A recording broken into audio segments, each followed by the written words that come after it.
Presiden ke-7 Republik Indonesia Joko Widodo angkat bicara soal kereta cepat Wush yang belakangan jadi sorotan akibat besarnya beban utang dari proyek tersebut. Jokowi bilang proyek itu dibangun lantaran kemacetan Jakarta yang sudah sangat parah. Selain kereta cepat, pemerintah membangun sarana transportasi lain seperti LRT hingga MRT. Jokowi juga bilang transportasi massal atau umum tidak bisa dilihat dari laba saja, melainkan juga dari keuntungan sosial, salah satunya pengurangan emisi karbon.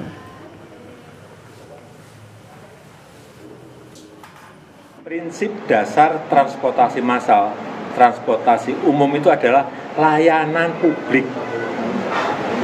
Ini kita juga harus ngerti, bukan mencari laba.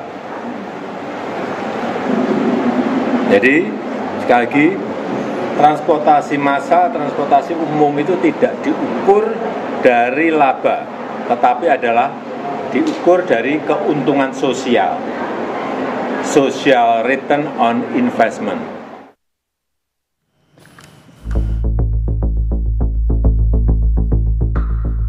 Polemik beban utang bernilai jumbo kereta cepat Jakarta-Bandung Wush berkembang ke desakan pengusutan dugaan korupsi. Mantan penyidik KPK Yudi Purnomo mendesak KPK serius mengungkap kasus dugaan korupsi Wush. Yudi minta KPK menelusuri ada tidaknya markup dalam perencanaan dan pembangunan Wush. Menelusuri mulai dari perencanaan, di mana dalam perencanaan ada skema pembiayaan, ada yang namanya proses pekerjaan, ya, dan lain sebagainya, termasuk prediksi penumpang. Ya, prediksi, kemudian prediksi pendapatan, kemudian yang kedua proses pembangunan harus ditelusuri, ya, apakah terjadi markup terkait dengan jual beli lahan, apakah benar lahan tersebut dibeli dari pemiliknya. Pelaksana tugas Deputi Penindakan dan Eksekusi KPK, Asep Guntur Rahayu bilang, KPK akan mencari informasi terkait dugaan korupsi kereta cepat Wush. Untuk memudahkan dan mempercepat pengusutan, Asep minta pihak yang memiliki informasi menyampaikan hal tersebut ke KPK. Sementara itu, mantan Menko Polhukam menegaskan siap memberikan kesaksian ke KPK terkait kasus dugaan korupsi Wush. Saya siap dipanggil. Akan memberi keterangan seperti apa, Pak? Iya, kalau dipanggil saya akan datang. Kalau saya disuruh lapor, ngapain buang-buang waktu? Yang saya laporkan tuh KPK udah tahu. Kenapa? Karena sebelum saya ngomong, modal sudah rame duluan kan. Saya ngomong karena udah rame aja. Mestinya KPK manggil orang yang ngomong sebelumnya itu kan banyak banget. Yang punya data dan pelaku. Kalau saya itu kan pencatat aja. Soal isu kesepakatan restrukturisasi utang hingga 60 tahun, Menteri Keuangan Purbaya Yudi Sadewa menekankan keengganannya terseret dalam utang Wush. Sebelumnya Purbaya juga menolak pemakaian APBN untuk pembayaran utang Wush. Purbaya bilang penyelesaian utang jumbo Wush bisa diselesaikan secara bisnis. Bagus, saya nggak ikut kan? Top. Berarti nggak diajak ke Cina, Pak? Enggak lah. Kan katanya si Pak Doni dia mau ngajak pemerintah juga buat ke Cina. Paling menyaksikan. Kalau mereka udah putus kan udah bagus. Top. Enggak, saya sebisa mungkin nggak ikut, biar aja mereka selesaikan business to business. Jadi top. Selain penyelesaian utang jumbo Wush, kini publik menunggu transparansi pengerjaan proyek. Tim Liputan Kompas TV.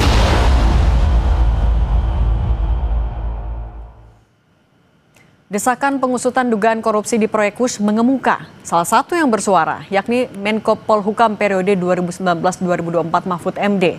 Soal desakan pengusutan proyek Wush kita bahas bersama Prof. Mahfud MD. Prof, selamat petang, apa kabar? Selamat petang, Cindy. Baik. Prof, ini Anda kan kemarin sempat menyinggung soal adanya dugaan markup dan mengaku siap kalau memang harus dipanggil KPK untuk memberikan informasi. Informasi apa yang sebenarnya Anda punya, Prof? Informasi bahwa ada orang yang punya informasi. Saya kan bukan yang pertama kan.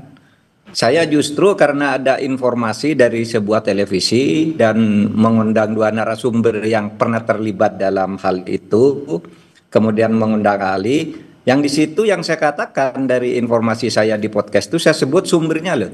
dengan terang dari televisi ini jam sekian Pak Agus bilang Agus Pambagio bilang bahwa ada pemecatan karena tidak setuju, dia tidak setuju.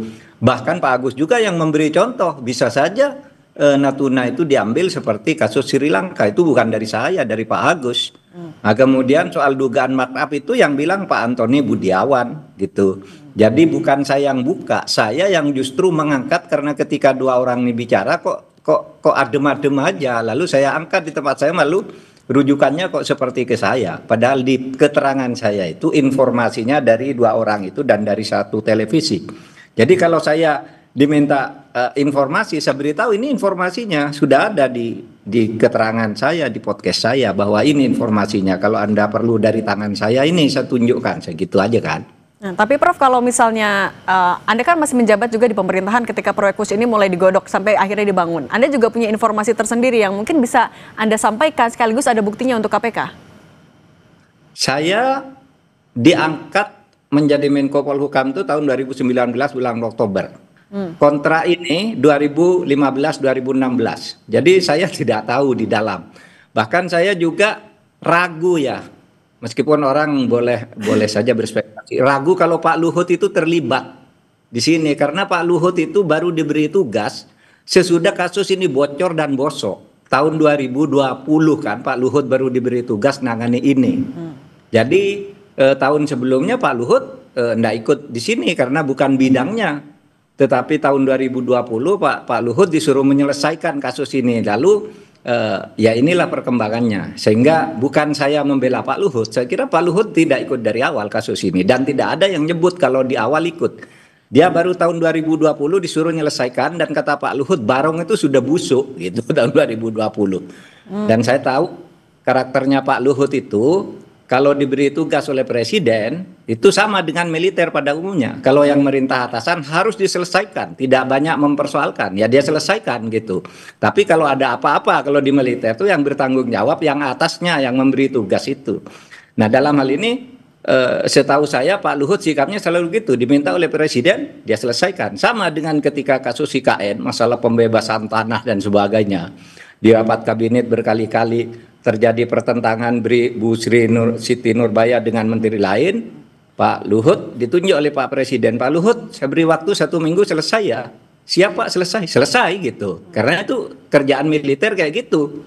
Nah, sama menurut saya ya soal kereta ini menurut saya. Tapi nanti silahkan aja. Apakah Pak Luhut terlibat dari awal atau tidak? Setahu saya dia 2020 pada periode kedua. Saya juga maksudnya periode kedua. Jadi tidak tahu menahu kasus yang begini karena sudah jadi 2015, 2016 sudah selesai kontrak dengan segala dramanya itu kita enggak tahu.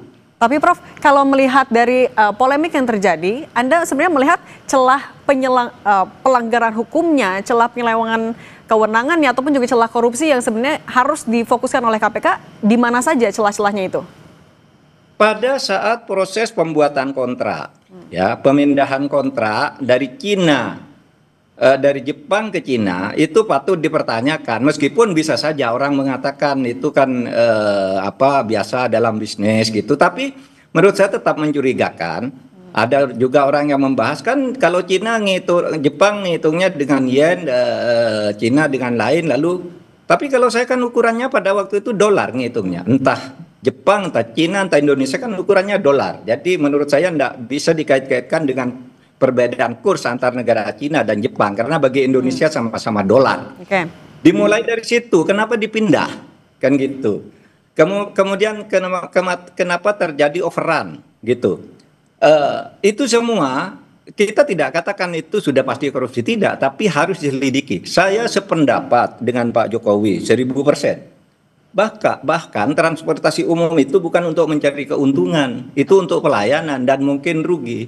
Tapi satu hal juga bahwa tidak boleh ada korupsi dalam proses pembuatan pelayanan itu. Dan sekarang ada dugaan seperti itu. Yang bilang ada markup itu kan bukan saya, Pak Antoni Budiawan berdasar keahlian dia.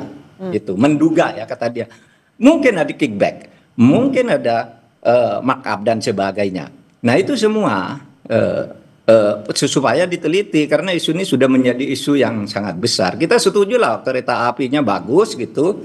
Itu bagi saya tidak harus untung, pasti rugi lah namanya untuk perorangan rakyat. Tetapi tidak boleh juga ada korupsi di situ. Nah, Prof, kalau misalnya kita harus berangkat dari pembuatan kontraknya untuk menyelidiki ini, KPK seharusnya bisa memulai pemeriksaan dari siapa saja? Pertama tentu saja kalau dari sekarang ini mulai dari cari dokumen dulu. Lalu nanti Menteri Keuangan, Menteri BUMN ketika itu, kemudian siapa tim yang diminta menilai, itu dari UGM, dari ITB, dari UI dan sebagainya. Lalu yang paling penting, dokumennya itu seperti apa, gitu.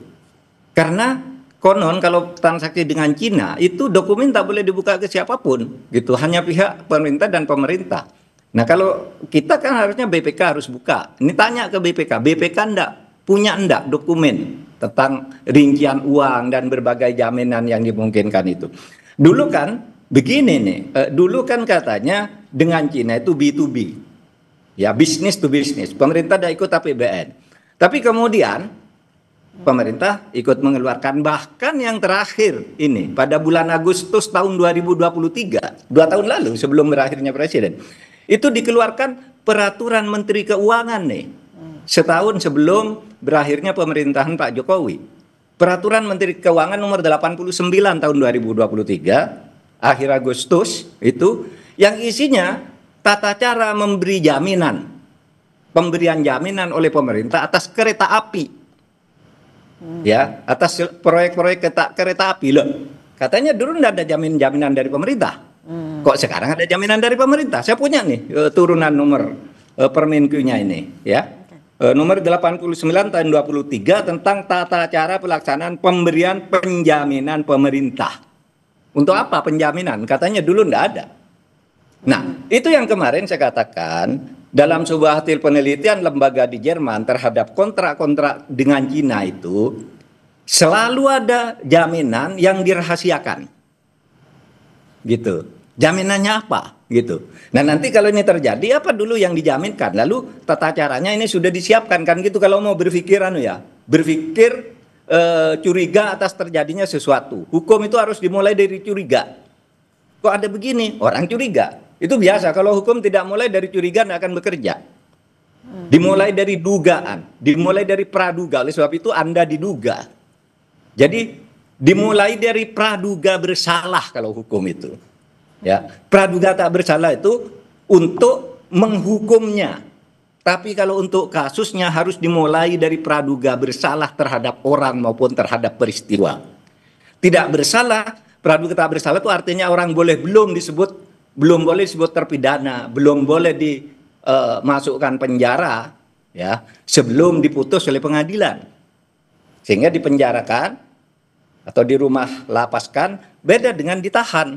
Kalau orang asas praduga tak bersalah boleh ditahan karena dia diduga bersalah, tapi tidak boleh dia dimasukkan disebut sudah masuk penjara, tidak boleh. Nah, gitu. Prof Mahfud, hanya itu. Yuk. Kan salah satu yang menjadi alasan Anda mengungkap kasus ini, membesarkan juga kasus ini karena kok masih belum ramai padahal sudah ada dugaan-dugaan itu. Ketika KPK sebenarnya bisa melakukan investigasi proaktif, apa yang menurut Anda jadi ganjalan KPK kok ya belum riuhnya belum terdengar? Dugaan saya takut. Apa Pak? Entah takut pada siapa. Loh, begini loh. Ini sudah rame ya pada tanggal 12-13 sudah rame ketika Pak Purbaya mengatakan canda bakal juara hutang. Rame itu. Terus muncul beberapa isu, lalu saya ngomong di tanggal 14, sudah hari ketiga. Lalu KPK katanya, kalau Pak Mahfud diminta ngelapor. Untuk apa saya ngelapor? Nggak ada kerjaan. Nggak ada di dalam hukum itu orang wajib melapor. Orang untuk melapor itu hak menurut pasal 108 KUHP. Baru wajib melapor kalau dia tahu ada persekongkolan untuk makar. Nah ini bukan makar, dan seumpama persekongkolan pun kan sudah terjadi 5 tahun lalu. Atau kalau seorang PNS atau pejabat tahu ada korupsi tapi diam. Nah saya bukan pejabat, saya bukan PNS. Mau lapor apa? Nggak ada bagi saya kewajiban. Tapi kalau saya dipanggil, saya mau memberi keterangan. Bukan untuk melapor, bukan untuk diperiksa. tapi untuk memberi keterangan. Beda loh. Kalau diperiksa itu orang yang diduga terlibat tuh diperiksa namanya. Misalnya mantan Menteri Keuangan karena ada dugaan ini Anda saya periksa. Itu bisa. Gitu. Kalau orang informasi biasa namanya memberi keterangan. Saya bisa kalau dipanggil memberi keterangan agar KPK punya kunci gitu ya, agar bisa dia bertindak. Ini sudah ada laporan. Kalau itu dianggap syarat, saya mau melaporkan. Kalau enggak ya sebenarnya kalau dari pernyataan KPK sendiri kan udah jelas. Tidak ada kewajiban melapor, tapi agar mempermudah dimohon melapor. Ya silakan kalau bagi yang mau melapor. Prof, ini juga, ini kan masih ada polemik soal ya dugaan markup, kemudian pembayaran utangnya. Apakah sebenarnya seharusnya Wush ini diaudit dulu, diselesaikan dulu berbagai dugaannya? Kan juga di satu sisi ada rencana perluasan rute sampai Surabaya. Ini bisa dilakukan paralel atau sebenarnya fokus dulu aja ke satu? Iya, audit itu kan bisa berbarengan dengan penyelidikan tindak pidananya. Jadi penyelidikan tindak pidananya itu langsung juga sekaligus memerintahkan audit. Kenapa? Kan bisa dilakukan dalam paket itu. Kan di dalam tindak pidananya banyak. Sesudah kasus perdana disuruh audit, iya kan? Bisa. Tapi kalau itu mau sambil dimulai juga bisa. Menurut saya tidak ada halangan untuk membuka kasus ini gitu. Dan orangnya itu yang buka-buka duluan itu kan sekarang tiap hari bicara di televisi. Kenapa tidak itu aja yang dipanggil oleh KPK? Itulah ada Pak Agus tiap hari keliling kemana-mana bicara hal yang sama. Pak Antoni Budiawan kok nunggu saya laporan untuk apa juga? Saya kecuali dipanggil ya, saya akan datang. Prof, penegasan lagi. Kalau tadi kan Anda menduga ada kecurigaannya, kayaknya KPK takut makanya riuhnya tadi belum terdengar. Apa yang sepatutnya dilakukan oleh KPK? Ya untuk jangan sampai ada sosok yang ditakuti oleh KPK. Ya tinggal membangun nyali aja. Kalau enggak ya berarti mengkhianati tugasnya. Kalau sudah kayak gini kok tidak bersikap. Mestinya bersikap, segera menjelaskan ini tidak ada, sudah saya selidiki gitu kan. Orang jelas gitu ya. Kalau cuma menunggu gitu, tidak punya sikap. Sikapnya tuh sekarang saya menyelidiki sudah sampai tahap ini, kan begitu. Itu aja menurut saya. Dan juga menegaskan lagi, Prof, ada kecurigaan juga soal siapa sih atau apa yang ditakuti oleh KPK sampai belum memulai ini? Ya enggak tahu, KPK sendiri ya yang hati nuraninya bisa menjelaskan itu. Kalau publik kan bisa macam-macam dugaannya gitu ya. Bisa ke A, ke si B, ke si C. Saya kira enggak. Saya tidak akan masuk ke sana daripada nanti menjadi fitnah. Tapi saya katakan kesimpulan saya KPK takut. Nah kalau bilang KPK takut kan bukan tindak pidana kan? Oke. Baik kalau gitu Prof Mahfud MD. Tidak takut langsung aja umumkan penyelidikan gitu. Oke, kita tunggu keberanian KPK juga untuk membuktikan dugaan ini ada atau tidak. Prof Mahfud MD, terima kasih sudah berbagi bersama kami di Kompas Petang. Saya selalu Prof. Ya, makasih.